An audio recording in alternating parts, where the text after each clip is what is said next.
Listen closely. Beneath the familiar face of Washington on our everyday quarter lies a world of keystones, quirks, and hidden fortunes. Today's first treasure hails from 1979, a year when America celebrated its bicentennial spirit in minting traditions and error possibilities alike. Whether you've held a handful of these in pocket change or spotted one peeking out of a dusty album, the story woven into that humble silver-clad disc could be worth far more than its face value suggests. Let's unravel how a 1979 quarter can go from everyday currency to a crown jewel in a seasoned collector's showcase. Back in 1979, the United States Mint was transitioning away from the Eisenhower dollar and finalizing its switch to the smaller Washington quarter design introduced in 1932. That year's quarter carries forward John Flanagan classic portrait of President Washington on the obverse, while the reverse boasts the enduring eagle with outstretched wings. What makes the 1979 release so intriguing isn't a change in design, but the minting pressures and high production volumes that year, factors that often give rise to striking errors and unexpected varieties. As millions of these pieces rolled off presses in Philadelphia and Denver, a handful emerged with doubled dies, off-center strikes, and even plated on metals from dies previously used for other denominations. To spot one of these rarities, focus on the lettering and details around the eagle's wings. A double die will produce that telltale ghost of extra lines, most noticeable on the words United States of America or quarter dollar. Similarly, if you notice the mint mark slightly askew, dipping into the rim or floating higher than its neighbors, you may be holding an off-center strike worth deeper investigation. Another less common but fascinating variety comes from coins struck on planchets intended for Susan B. Anthony dollars earlier that decade. These pieces sometimes feature a faint rim outline, revealing their unexpected origin story.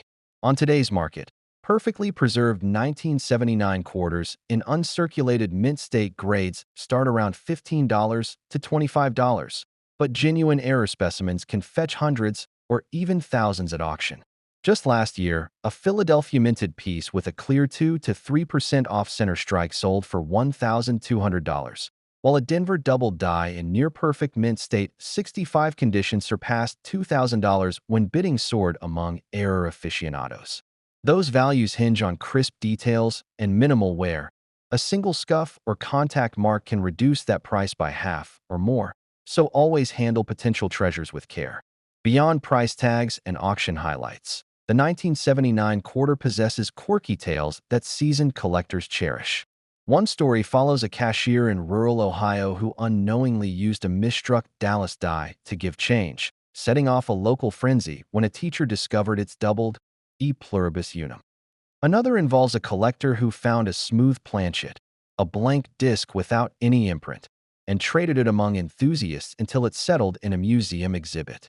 Each specimen carries an individual life, making every discovery feel like unearthing a fragment of U.S. minting history. Condition plays a starring role in value variation. A quarter that's been jingling in pocket change for decades usually lands in about uncirculated AU or lower, fetching only marginal premiums. Think $2 to $5 tops, depending on the specific variety. As you move up the Sheldon scale, mint state 60 to 62 grades fetch $10 to $20, while MS64, 65 coins command stronger bids in the $25 to $50 range. Above MS66, particularly for those with clear mint marks and sharp doubling, you're entering the realm of true rarities where prices can leap into the thousands. And, of course, blemish-free proof versions, special collector strikes with frosted devices, add another layer of exclusivity, often valued at $100 to $200. Identifying the right die variety can feel like detective work. Look closely at the eagle's feathers. If the lines appear doubled, or if you spot an odd stray die scratch, you might be examining a double die error.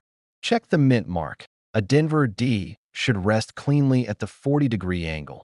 Any shift toward the rim or muddled definition could be an off-center or rotated error. For those hunting Susan B.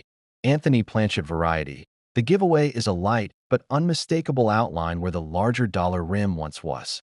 With a magnifying glass and patient eye, even subtle discrepancies become the most sought-after signatures of rarity. The thrilling part of collecting 1979 quarters is how accessible they remain. Unlike earlier Washington quarters, these aren't easily scooped up for thousands in every bankroll, so there's still room for dedicated searches in pocket change, rolls, and regional collector shows. Their story isn't tied to a single mint run or low mintage year. It's the sheer volume and the unpredictable nature of modern minting that made errors possible and mistakes valuable. Each coin you examine carries the potential for a monetary windfall and a personal triumph in spotting what others might have overlooked. While auction houses frequently showcase the most dramatic examples, online marketplaces often hold hidden gems at more moderate prices. Seasoned collectors recommend starting with reputable sellers who provide clear, magnified images and third-party certifications from services like PCGS or NGC. Certification not only confirms authenticity, but can propel final bids upward. Buyers feel confident when that blue or green label guarantees the error or grade. As you build your own collection, these certified coins serve as benchmarks for identifying and verifying future finds. By understanding the mint's processes, plate changes, and production quirks of 1979, you gain a sharper eye for spotting value. It's not just about recognizing a misstrike. It's about appreciating how each irregularity tells a chapter of the U.S. Mint's operational story. Whether it's a subtle doubling on the date or an off-center design that invites closer inspection, each anomaly reveals the human and mechanical elements behind our nation's currency. Keep those magnifying glasses at the ready and your eyes peeled for anything unusual. Your next discovery could be sitting unnoticed among your everyday change, waiting for a moment in the spotlight. With the groundwork laid, you're now primed to explore how the 1966 quarter continues this narrative of rarity and excitement. Shifting gears from the late 70s back a bit further, the 1966 Washington quarter opens a window into a turbulent time for U.S. coinage and collectors alike. Minted just a year after the Coinage Act eliminated silver from circulation coins, these pieces carry echoes of transition, an era when precious metal vanishing from our everyday change left enthusiasts on the hunt for survivors of an earlier age and curious about the new copper-nickel clad blend. If you've ever unearthed one of these mid-60s quarters in pocket change or tucked away in a long-forgotten album, you're holding a slice of numismatic history that still thrills collectors today. The story begins at the Philadelphia and Denver mints striking 1966 quarters without mint marks, a response to the ongoing coin shortage and public confusion over where coins originated.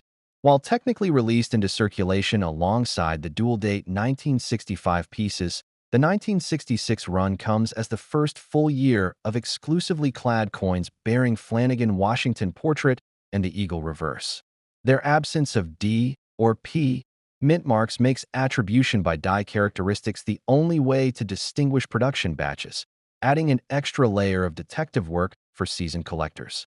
One of the most sought-after varieties from this year arises from the remnants of silver planchet stock. In very rare cases, a 1966 die struck leftover silver-clad planchets intended for 1964 or earlier issues, resulting in ghostly silver-colored quarters that, at first glance, look eerily like their pre-1965 brethren. True silver survivors from this clutch can command five-figure sums when authenticated by top grading services. More commonly, though, collectors focus on double die obverse and subtle die cracks. Flip the coin and scrutinize Washington's hair ribbon, a soft doubling on the words, "In God We Trust," or a jagged line creeping through the eagle's right talon often betrays a genuine error. When it comes to value, uncirculated 1966 quarters in mint state 60 to 63 grades generally trade between $10 and $30, reflecting their status as common dates in the clad series. However, once you climb to MS64 and above, prices jump to the $40 to $75 range, and truly flawless examples certified MS66 or higher can fetch $200 or more among specialists who prize perfect strike and original luster.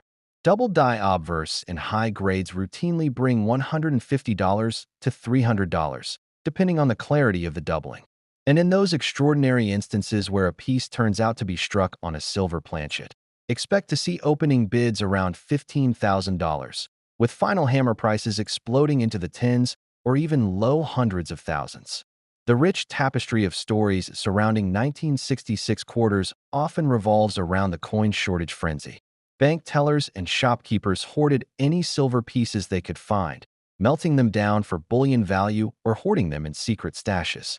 One collector famously discovered a hoard of over 5,000 uncirculated 1966 quarters in a defunct gas station vault during the late 80s, most with the smooth edges and satin finish only seen in mint-state survivors. That find reshaped regional collecting, flooding local shows with high-grade specimens and driving prices temporarily down before the market corrected itself once serious collectors sifted out the best examples. Condition dramatically influences what you'll pay. A well-worn 1966 quarter that's only round and recognizable, with most fine details smoothed away, might fetch just $1 or $2 from a dealer as a store pickup for hole-punching projects or novelty tokens. Move up to about uncirculated or AU coins, where only the highest points show light friction, and you're looking at $5 to $10, enough to interest beginner collectors. The true excitement begins in the mint-state realm. MS-63 coins often start around $20, MS-64 around $40, and as you edge toward MS-65, 66, those numbers double or triple, particularly for coins that have escaped any contact marks on the obverse or reverse fields. Die variety hunters pay special attention to die cracks and die polishing lines.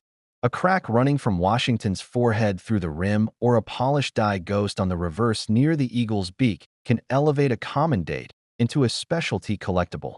These micro-errors don't always show in casual photos, so getting your coin slabbed by PCGS or NGC not only certifies grade, but can annotate the specific variety, giving you confidence in value and tradability at auction or in private sales. Market trends for 1966 quarters have softened slightly in recent years, reflecting broader clad coin collecting shifts. As more novice collectors focus on wild modern commemoratives and bullion coins, classic clad errors like these have become the domain of dedicated hobbyists. That means scouring old coin rolls, visiting regional shows, and networking with fellow enthusiasts remain the best paths to acquiring standout pieces at fair prices. Online auctions still host impressive error specimens, but buyer premiums and shipping can drive up your total cost. So local buys at coin clubs often yield the best deals if you know what to look for. For those eager to hunt, a simple magnifier and a reference guide to clad coin errors go a long way. Check the die lines crossing the rim on the reverse. If you see faint doubling on the $quarter legend or an extra feather tip on the eagle's wing, you've likely found a double die reverse. On the obverse, tiny rebounding effects around the date numerals or lettering often hint at more dramatic doubling under higher magnification. Combine that with gentle angling of the coin under a bright light to reveal die cracks or planchet flaws, and you'll turn your collection sessions into revealing treasure hunts.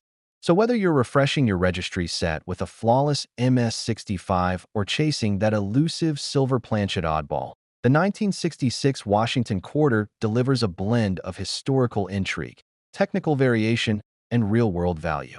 From its known mint-mark provenance to the subtle whispers of minting errors, this coin proves that even in the dawn of clad coinage, surprises were waiting to be struck. Bringing these two coins together highlights how small variations, whether a misaligned press in 1979 or the end of silver echoes in 1966, can turn common change into prized heirlooms. Keep your eyes sharp, your reference books close, and your sense of wonder at full tilt. Who knows where the next remarkable find might be hiding? In a dusty drawer, a forgotten envelope, or the loose change jingling in your pocket? That's the magic of coin collecting. Every piece tells a story, and every story could be your next big discovery.